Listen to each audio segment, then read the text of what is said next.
Worthless. They didn't just whisper it behind her back. They said it to her face, loud enough for the whole town to hear. Some people are born broken, Mrs. Klein said, folding her arms like a judge, and some people stay that way. Lena Hart stood at the front of the little community hall, hands trembling around a folder of papers she brought as proof. Applications, certificates, letters of recommendation. Her throat felt tight, like her voice had been tied into a knot. "I can work," Lena said, forcing the words out. "I've done housekeeping. I've helped at the diner. Mr. Doran, the landlord, cut her off with a smirk. "You can't even keep a place long.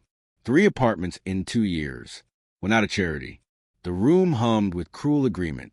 It wasn't just about rent or rules. It was about what Lena represented to them. Someone easy to blame, someone they could point at and feel better about themselves. Lena's eyes flickered to the far corner where she knew her cousin, Marcy, was sitting. Marcy had promised she'd speak up. Marcy looked away.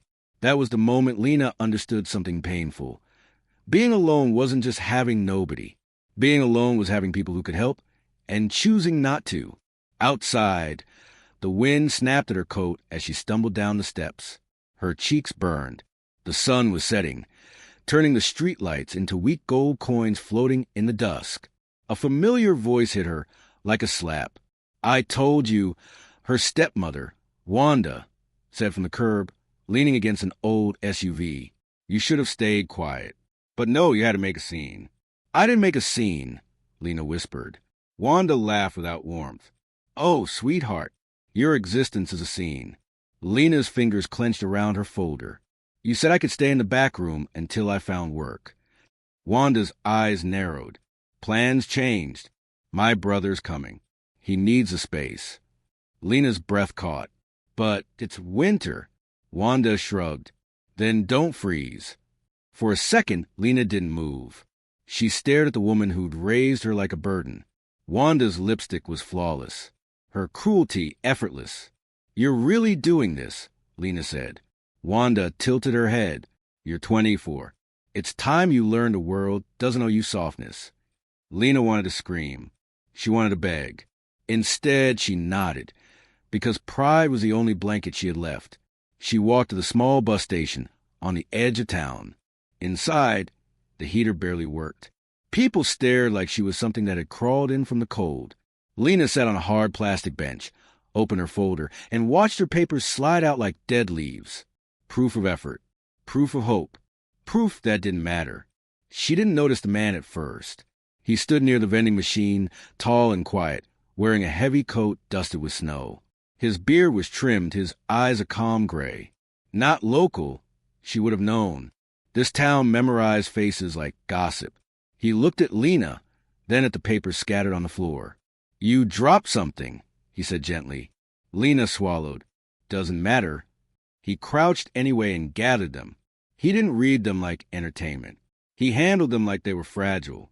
When he handed the folder back, his fingers were rough, work-worn. "What's your name?" he asked. Lena hesitated, as if names were too personal for someone like her. "Lena." He nodded once. "I'm Eli." The bus station clock ticked too loud. Outside, snow started falling harder, thickening the night. Eli glanced at the schedule board. "You waiting for the late bus?" Lena forced a small laugh.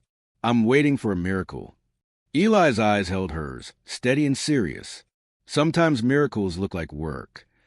She didn't know why that sentence cracked something open inside her. She looked away quickly, ashamed of the sudden sting of tears. Eli spoke again, quieter. "Where are you going?" Lena stared at her hands. "Anywhere that doesn't know me." Eli nodded like he understood. Then he said something that made her heart stop. "I have a cabin in the mountains," he told her. "It's not fancy, but it's warm, and it's empty." Lena snapped her head up. "What?" He didn't smile like a man trying to charm her. He looked careful, like he knew how dangerous hope could be. "I'm not asking for anything," Eli said.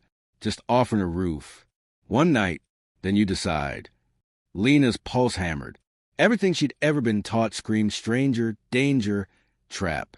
Yet another part of her, small, bruised, stubborn, whispered, What if it's real? Before she could answer, the station door opened and a gust of snow rushed in. And behind it walked Mr. Doran, the landlord, with two men in heavy jackets, men Lena recognized from Wanda's family. Their eyes locked onto her, like she was property that had wandered off. Mr. Doran's mouth curled. "There you are." Lena's blood ran cold as he stepped closer and said, softly enough to be terrifying, "You didn't think you could just leave, did you?" The price of silence. Eli didn't raise his voice. He didn't swing first. He didn't perform bravery. He simply stood there, shoulders square, feet planted, like the mountains he'd mentioned. Mr. Doran's smile twitched. "Who's this?" Eli's eyes didn't leave Doran's face. "She's not going anywhere with you." One of the men behind Doran snorted. "And who's going to stop us?" "You." Lena's chest felt tight. Her mind raced through every story she'd heard. Girls taken back, dragged into cars, punished for daring to run. Doran's gaze slid to Lena. "You owe money. You owe apologies. You owe respect." "I owe nothing," Lena whispered, but her voice shook. Doran stepped closer. "You owe whatever I say you owe." Eli's tone stayed even. "Back up." That was all. The tension in the room snapped like a wire. Doran's hand shot out, grabbing Lena's wrist. Pain sparked up her arm. "You're coming," he hissed. Lena's breath shattered. "Let go." Eli moved fast. Not wild. Precise. His hand clamped around Doran's wrist, fingers like iron, and peeled it away. Doran stumbled back, startled more than hurt. His face reddened. "You touched me."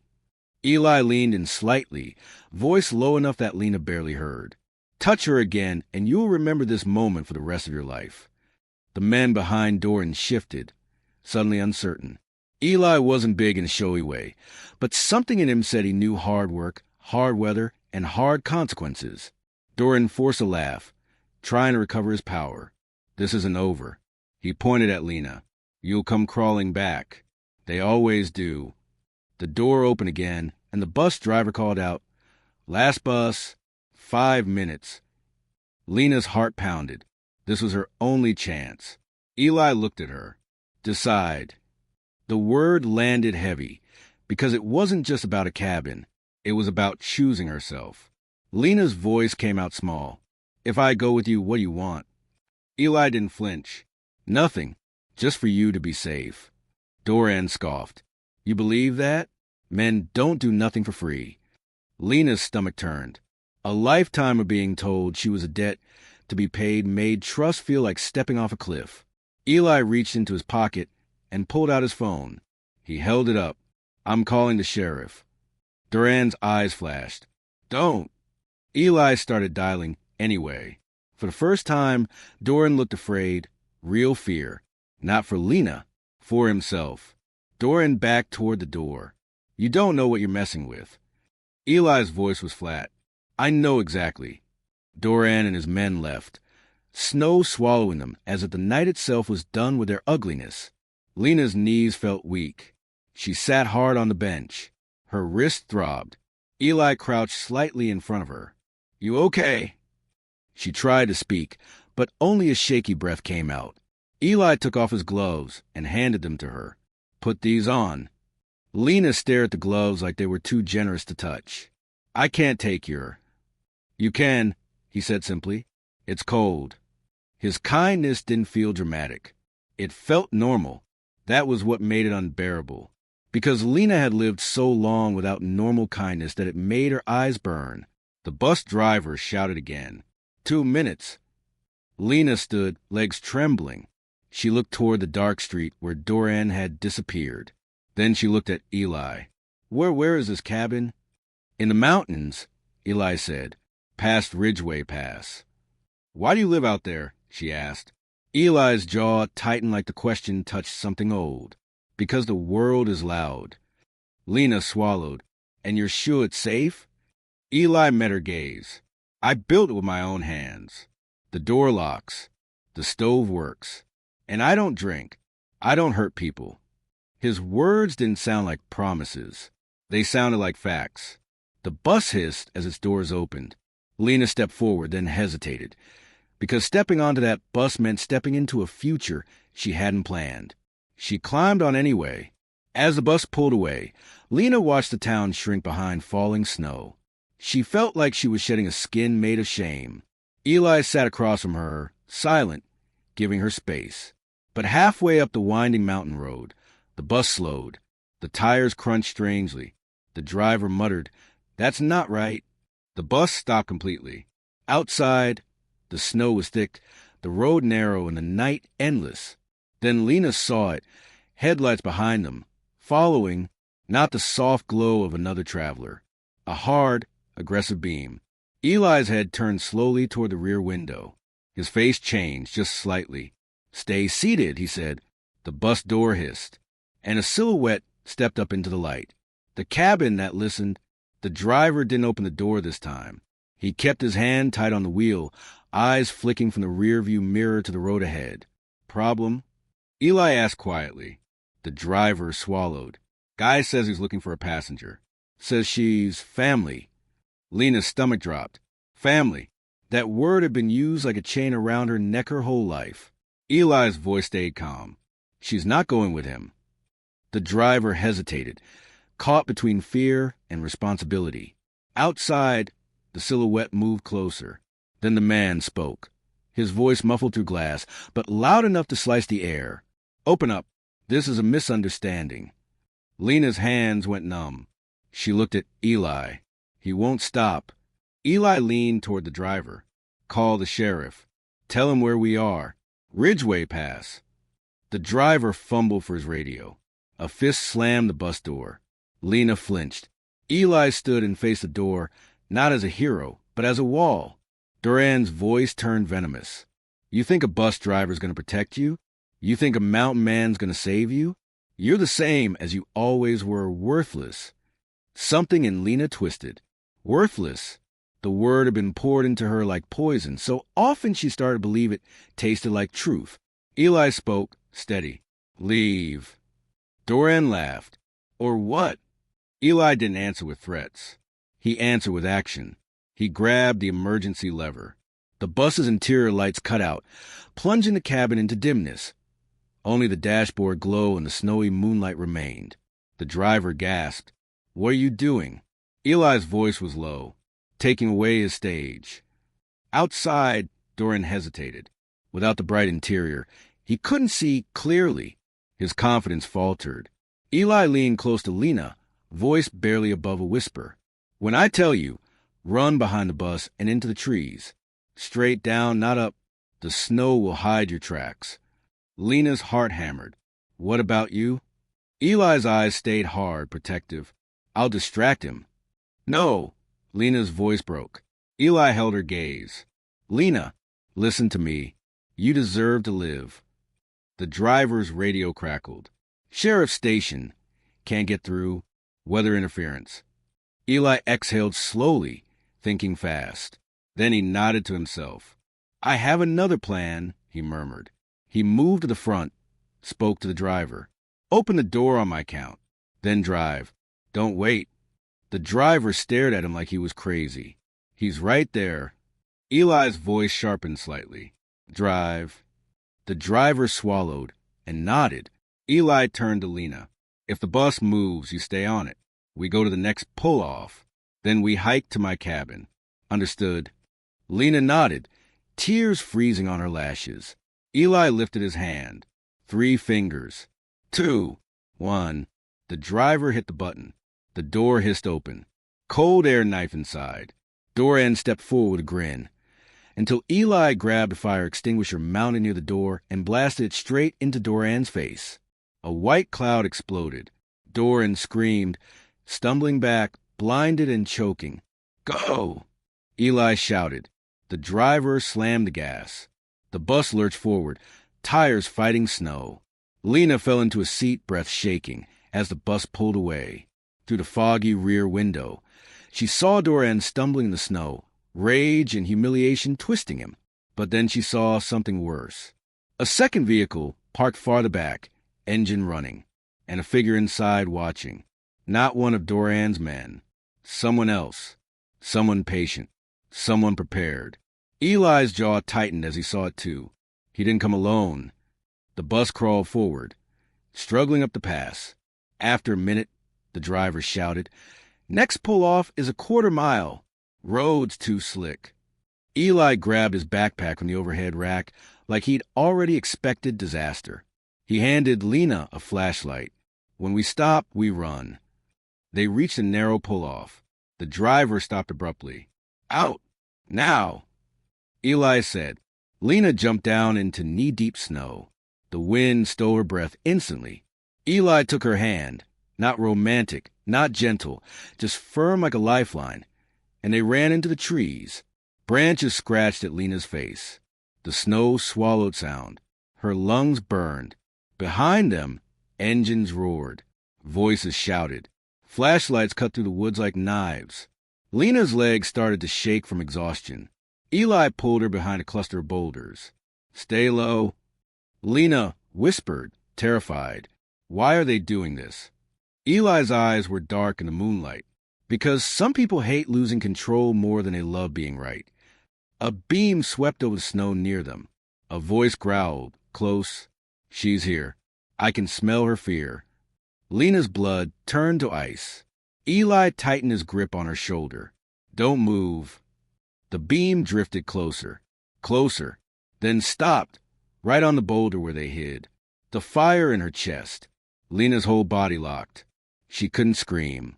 Her voice was trapped behind her ribs. The boot shifted. Snow fell in a small avalanche off the boulder's edge. Then Eli moved, not recklessly, like a man who'd spent his life reading weather, terrain, danger. He rose in one smooth motion and slammed his shoulder into the searcher's legs. The man fell with a curse. Eli grabbed Lena's wrist. "Run." They sprinted deeper into the trees, downhill like Eli had instructed. Lena's feet slipped. Her knees hit hard ice under powder snow. Pain flashed, but fear pushed her forward. Behind them, Doran's voice echoed through the night. "You can't hide forever." Lena's breath came out in ragged clouds. She felt like prey. Eli dragged her into a narrow ravine where the wind was quieter. "Stop," he whispered. Lena clutched her side. "I can't." "You can," Eli said, voice fierce but steady. "You survived worse than cold." Something in her snapped, something that wasn't weakness, but anger. "What did I do?" she hissed, tears spilling. "Why do they hate me? Why do they want to ruin me?" Eli looked at her, eyes steady. "Because they can. That's why. And because you've been taught to accept it." Lena's hands trembled. "I don't know how to fight." Eli's jaw clenched. "Then tonight you learn." They move again, crawling up a slope toward a line of thick pines. Through the trees, a dim, warm glow flickered in the distance. "The cabin," Lena whispered, almost disbelieving. Eli nodded. "Almost." But just as they reached the edge of the clearing, headlights washed over the snow. A truck had made it up a side path. Doran stepped out, wiping his face on the extinguisher powder, eyes wild with rage. And beside him, Mrs. Klein, the same woman from the community hall, the same woman who'd called Lena broken. Lena's mouth fell open. Why is she here? Mrs. Klein's smile was thin. Because some people need to be taught their place. Doran pointed at Eli. "You think you're some savior? You're just a man with a cabin and a loneliness problem." Mrs. Klein tilted her head, studying Lena like an insect. "Come back and apologize, Lena. Tell everyone you lied. Tell everyone you're unstable. We'll make this easy." Lena shook. "I didn't lie." Mrs. Klein's voice hardened. "You're always causing trouble. You make good people look cruel." Eli's shoulders tightened. "Leave her alone." Doran laughed and stepped forward. "Or what? You'll call the sheriff? Up here in a storm? No one's coming." Mrs. Klein's gaze narrowed. "Hand her over. We'll handle her." Lena's body trembled. But this time, something rose beneath the fear. A memory. Wanda's cold shrug. Marcy's turned-away face. The hall full of eyes watching her be crushed. And now this. People chasing her into the mountains as if she was property. Lena whispered, almost to herself, "No." Mrs. Klein raised her brows. "What did you say?" Lena's voice grew stronger. I said no. Duran's grin faded. Don't be stupid. Lena stepped out from behind Eli. Eli's hand reached for her, warning, but she shook her head. I'm done, Lena said, voice shaking but clear. I'm done being your excuse. I'm done being your joke. I'm done being your punching bag. Mrs. Klein laughed. Listen to her. She thinks she's brave. Lena stared at them. You called me worthless because it made you feel powerful. But I'm not worthless. Doran stepped closer, face twisted. You don't get to decide that. Lena's eyes burned. Yes, I do. In that moment, Eli saw it. The fire in her chest. The thing no one had managed to fully kill. Doran lunged. Everything happened fast. Eli moved a block. But Lena grabbed a flashlight like a weapon and swung it hard into Doran's wrist. He yelped, dropping something metallic into the snow. A set of keys. Eli's eyes snapped to them. Keys with a tag. Not house keys. Storage keys. Eli's voice went low. What are those? Doran froze for half a second. That half second was all Lena needed to understand. Whatever was behind this, it was bigger than rent. Mrs. Klein's face tightened. Enough. She reached into her coat and pulled out her phone, pointing at Lena like a gun. Smile, Lena. The town needs to see what you really are. Lena stared at the camera lens, realization crashing into her. They weren't just trying to bring her back. They were trying to destroy her publicly. Forever. She built herself. Lena's mind raced. Hiding something. Destroying her publicly. Chasing her like she'd stolen more than peace. Mrs. Klein's phone light glared. Tell them, she demanded. Tell them you're unstable. Tell them you attacked us. Tell them you begged. Doran's breathing was heavy. Do it, he growled. Or I'll make you. Lena's hands trembled, but not from surrender, from rage. Eli leaned close, voice barely audible. Cabin door. Now. Lena didn't hesitate. She turned and sprinted, boots slipping, and Eli moved with her. The cabin was small but sturdy, built from thick timber, warm light leaking from the window like a promise. Eli shoved the door open, pulled Lena inside, then slammed it shut and threw a heavy bar across it. The cabin smelled like pine, smoke, and work. It wasn't fancy, just clean, solid, real, a home built by hands that knew how to keep things standing. Doran slammed into the door from outside. Open up. Mrs. Klein's voice hissed, sweet and poisonous. Lena, this is your last chance to come out and behave. Eli grabbed the storage keys from Lena's hand. These matter, he said. I can feel it. Lena swallowed hard. What do we do? Eli's eyes scanned the room, then landed on a framed photo on a shelf. A younger Eli stood beside an older man with the same gray eyes, both holding a rough blueprint. On the back wall hung a set of tools, organized with care like a quiet prayer. Eli's voice tightened. This cabin, it wasn't just for me. My father planned to build homes for people who had nowhere to go. He died before he could. Lena stared at him. That's why you said miracles look like work. Eli nodded once. He taught me that dignity is built, not given. Outside, Doran kept pounding. Mrs. Klein's phone voice rose, talking to an invisible audience, crafting a story to ruin Lena. Eli moved to a small desk, pulled out a radio, old but powerful. He adjusted the dial, listening, trying. Static, then faint. Sheriff, Ridgeway report. Eli's eyes sharpened. He turned the knob carefully. Sheriff, this is Eli Mercer. We're at my cabin past Ridgeway Pass. We're being threatened. I need you to come now. A crackling voice replied, broken but clear enough.